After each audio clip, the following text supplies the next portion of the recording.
अस्सलाम वालेकुम students, welcome back to the channel mathematics by Larif Panjwani.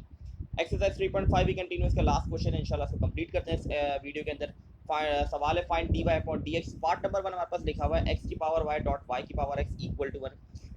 अगर कॉन्सेप्चुअली आप क्लियर है, प्रीवियस अगर टॉपिक आपके क्लियर है तो आप क्लियरली कहेंगे इसमें एल एन अप्लाई करना है, क्योंकि ताकि हम पावर्स को नीचे लेकर आएँ, बेस में कन्वर्ट करें और फिर इसको सॉल्व करें।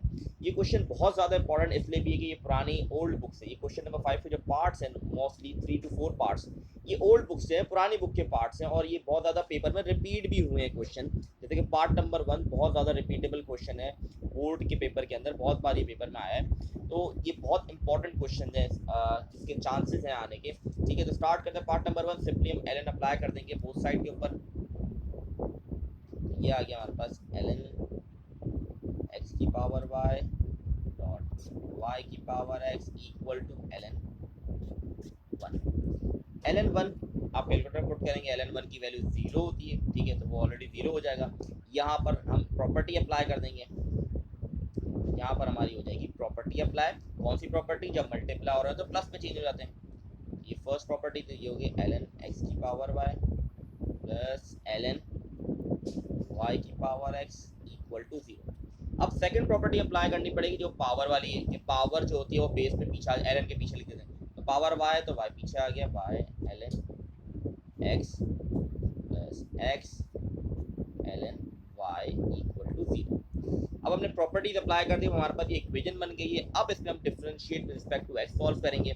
देखिए, दोनों साइड पे मल्टीप्लिकेशन का फॉर्मूला अप्लाई करना पड़ेगा। यहाँ पर भी मल्टीप्लाई का फॉर्मूला लगेगा क्योंकि वाई और एल एक्स मल्टीप्लाई हो रहे हैं, और यहाँ पर भी एक्स और एल एन वाई मल्टीप्लाई हो रहे हैं, तो यहाँ पर भी मल्टीप्लिकेशन का फॉर्मूला अप्लाई करना पड़ेगा। मल्टीप्लिकेशन का फॉर्मूला मैं डायरेक्टली इसमें अप्लाई कर रहा हूँ, क्योंकि अगर आप इस वीडियो पे यहाँ तक गो थ्रू कर चुके हैं तो पीछे आपने अगर गो थ्रू सारी चीज़ें की होंगी तो आपको ये सारी चीज़ें आती होंगी किस तरीके से हम फॉर्मूला अप्लाई करते हैं। तो यहाँ पे सिंपली हमारे पास बन जाएगा y, फिर D Y upon D X, L N X का होगा 1 अपॉन एक्स। मैं डायरेक्ट मल्टीप्लिकेशन का फॉर्मूला अप्लाई कर रहा हूँ, ठीक है, L N X D Y upon D X. ये मैंने पहली वाली टर्म का डेरिवेटिव ले लिया, ठीक है। अब सेकंड टर्म हमारे पास है एक्स एल एन वाई, ठीक है, प्लस लगाया X 1 upon Y D Y upon D x plus L N Y, और एक्स का डेरिवेटिव 1 होता है, वो लिखने की ज़रूरत नहीं है हमें। ये हो गया हमारा डेरिवेटिव। अब हमें यहाँ पर D Y upon D x निकालना है, तो मैं क्या करूँगा, गौर से स्टेप को समझिएगा। जिसके साथ D Y upon D X वो एज इट यहीं रहेंगे, बाकी सबको इक्वल टू की दूसरी साइड ले जाऊँगा। ये चीज़ देखिए, इसको यहीं रहने दूंगा, बाकी ये है वाई अपॉन एक्स और ये एल एन वाई, ये इक्वल टू की दूसरी साइड जाएंगे तो ये हो जाएंगे नेगेटिव हमारे पास, ठीक है।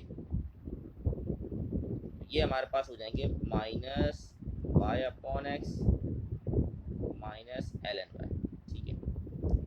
अब यहाँ पर ये जो दो टर्म्स हैं इसमें से मैं d Y upon D x common ले लूँगा, ठीक है।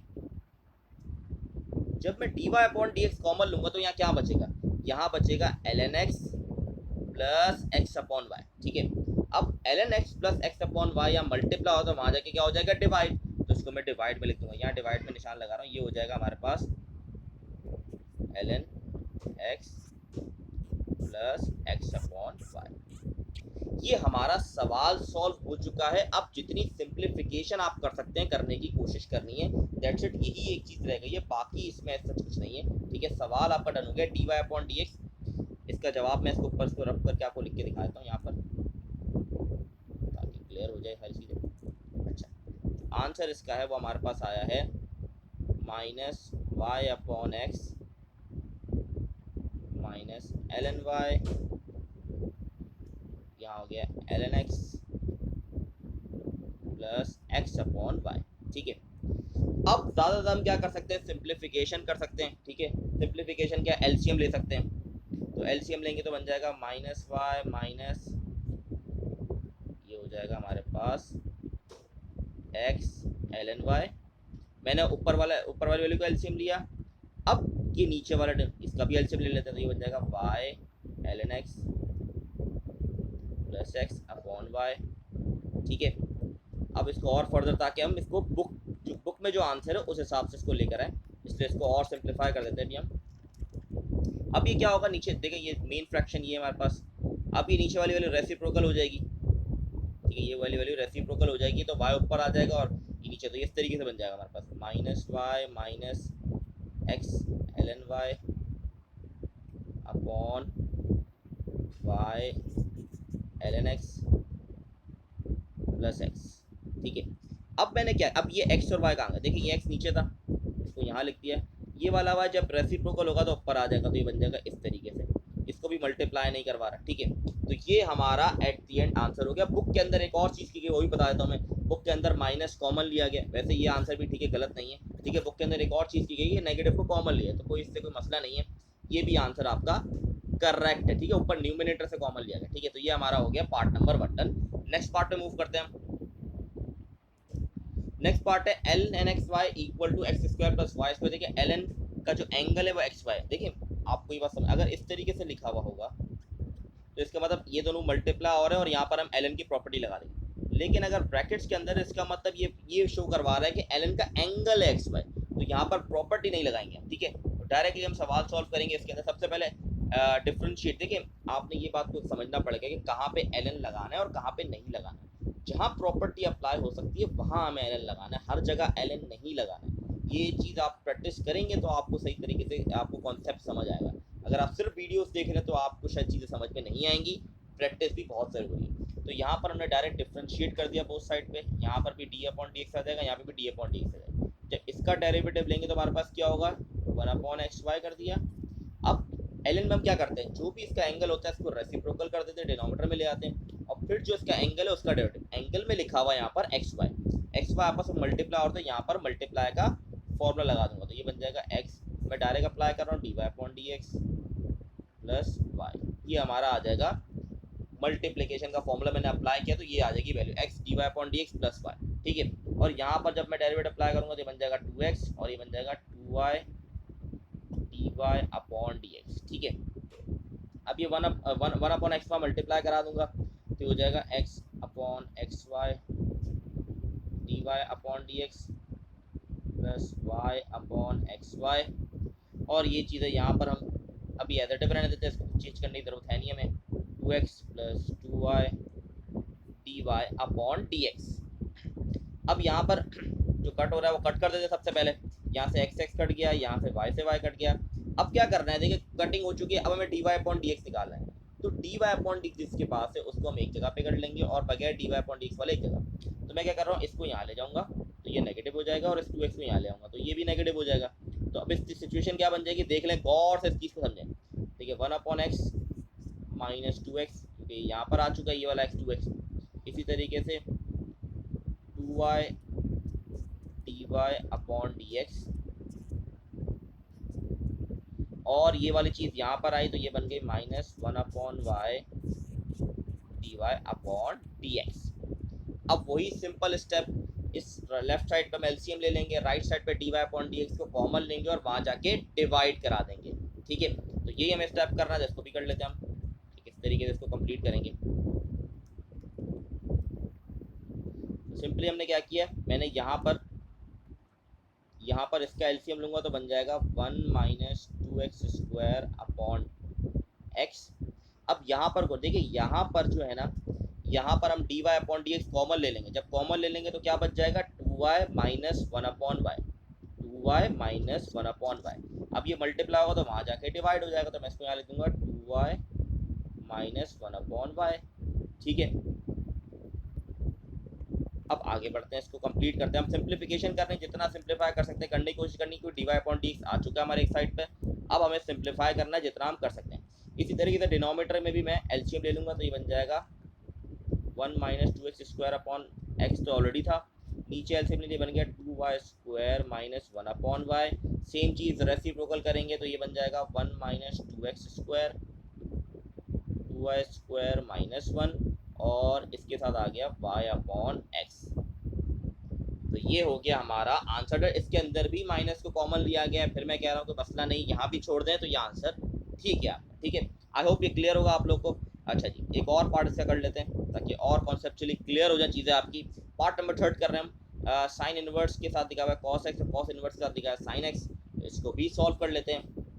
देखिए यहाँ भी एल एन लगाने की ज़रूरत कोई भी नहीं है, क्योंकि कोई प्रॉपर्टी अप्लाई नहीं हो रही है तो कोई ज़रूरत नहीं है, डायरेक्ट डिफ्रेंशिएट करना पड़ेगा, d Y upon D x on both side apply करेंगे, ठीक है, और हम डेरिवेटिव ले लेंगे इसका। अब चलें स्टार्ट करते हैं। डिफ्रेंशिएट किया, ये वाली साइड तो d Y upon D x बन जाएगी। अब साइन इनवर्स का डेरिवेटिव क्या होता है, वो होता है 1/1 माइनस एक्स स्क्वायर। अब यहाँ पर x की जगह एंगल क्या गिवन है, cos x, तो मैं लिखूंगा cos स्क्वायर x, ठीक है, ये बात गौर समझें। फिर क्या होता है एंगल का डेरिवेटिव, cos का डेरिवेटिव होता है माइनस साइन, तो माइनस साइन लिख दिया, ठीक है जी। अब बीच में आ गया हमारा पास प्लस, cos का होता है -1/रूट के अंदर 1 माइनस एक्स स्क्वायर, यहाँ पर साइन है तो मैं लिख दूंगा साइन स्क्वायर एक्स, और साइन का डेरिवेटिव होता है cos x, ठीक है। अब इसको आगे सिंप्लीफाई करते हैं। अब यहाँ पर गौर सुनो, देखिए 1 माइनस कॉस स्क्वायर किसके बराबर होता है, फॉर्मूला हमने पढ़ा होगा आप लोगों ने 9 मैट्रिक में फर्स्ट में जरूर पढ़ा होगा कि sine square plus cos square बराबर होता है 1 के, ठीक है। तो जब मैं कॉस स्क्वायर को इक्वल टू की दूसरी साइड ले जाऊंगा तो ये बन जाएगा sine square equal to 1 minus cos square. इसका मतलब 1 माइनस कॉस स्क्वायर बराबर होता है साइन स्क्वायर के, तो यहाँ पर मैं लिख दूंगा साइन स्क्वायर एक्स और ये minus sine x as it is. इसी तरीके से यहाँ पर 1 माइनस साइन स्क्वायर है तो ये बराबर हो जाएगा हमारे पास कॉस स्क्वायर के, वही फॉर्मूला जो भी मैंने बताया उसी से बनाइए, ठीक है। अब यहाँ पर क्या होगा, स्क्वायर से रूट कट जाते हैं, स्क्वायर से रूट कट गया, स्क्वायर से रूट कट गया, रूट से बाहर आ गया, साइन रूट से बाहर आ गया, कॉस भी रूट से बाहर आ गया, तो साइन से साइन कट गया, कॉस से कॉस कट गया, तो ये वाला माइनस यहाँ पर है तो ये बच गया माइनस का 1, और ये प्लस माइनस हो गया माइनस, तो यहाँ भी बच गया माइनस का 1, तो आंसर आ गया -2। इसका मतलब d Y upon D x मेरा आ गया -2। तो ये हो गया हमारा थर्ड पार्ट भी डन। अब फोर्थ फिफ्थ सिक्स बहुत आसान पार्ट है, मैं आपको एक्सप्लेन कर देता हूँ या आप लोग खुद ट्राई करें, अगर नहीं होता बता दें, मैं इंशाल्लाह आपको इसका सॉल्यूशन शेयर कर दूंगा। देखिए इसके अंदर आपको ln अप्लाई करना पड़ेगा क्योंकि यहाँ पर x की पावर y है, ln अप्लाई करेंगे तो बन जाएगा y ln x, ठीक है। और फिर आप सिंपल मल्टीप्लिकेशन का फॉर्मूला लगाएंगे तो आपका सवाल यहाँ पर सॉल्व हो जाएगा, ठीक है। यहाँ पर याद रखिएगा जब आप यहाँ पर ln लगाएंगे तो ये बन जाएगा 1/y dy अपॉन dx, ठीक है। यहाँ आप मल्टीप्लिकेशन का फॉर्मूला लगाएंगे और y इक्वल टू वहाँ चले जाएगा, y किसके बराबर है, x की पावर y के, वो हम इसको एट द एंड चेंज, जैसे अगर प्रीवियस आपने वीडियोस देखे तो क्वेश्चन 4 से भी हम यही करते हुए हैं, ठीक है। ये हो जाएगा सवाल डन। इसी तरीके से फिफ्थ पार्ट में देखें, देखिए ये एक टर्म है cos x और एक है ln साइन इनवर्स x, सही है, तो ये भी आपस में मल्टीप्लाई होते हैं। यहाँ भी मल्टीप्लिकेशन का फॉर्मूला डायरेक्टली, कोई ln लगाने की जरूरत नहीं है, डायरेक्टली आप मल्टीप्लिकेशन का फॉर्मूला लगा के सॉल्व कर सकते हैं। आप चाहें तो ln भी लगा सकते हैं, लेकिन बेहतर है कि ऐसे मल्टीप्लाई का फॉर्मूला लगाएं तो डायरेक्टली हो जाएगा। इसी तरीके से लास्ट पार्ट में थोड़ा आपको समझना पड़ेगा। देखिए यहाँ लिखा है x की पावर n डॉट y की power n equal to a की पावर n। अब यहाँ पर आपने क्या करना है, यहाँ पर आपने सिंपल ln अप्लाई करना है, तो ये बन जाएगा n पावर नीचे आ जाएगी, ये बन जाएगा ln x plus n ln y, ठीक है। यहाँ भी आ जाएगा n ln a, ठीक है। यहाँ पर आपने n को जो है कांस्टेंट ट्रीट करके इसको सॉल्व करना है, ठीक है, एज अ कांस्टेंट, ठीक है। फिर सॉल्व करेंगे तो आपका आंसर आपके पास आएगा -y अपॉन x, ये आ जाएगा इसका आंसर। तो आई होप आप लोगों को क्लियर होगा। अल्हम्दुलिल्लाह से हमारी 3.5 एक्सरसाइज कंप्लीट हो गई है। इंशाल्लाह नेक्स्ट वीडियो में एक्सरसाइज 3.6 स्टार्ट करेंगे, तब तक के लिए अल्लाह हाफ़िज़।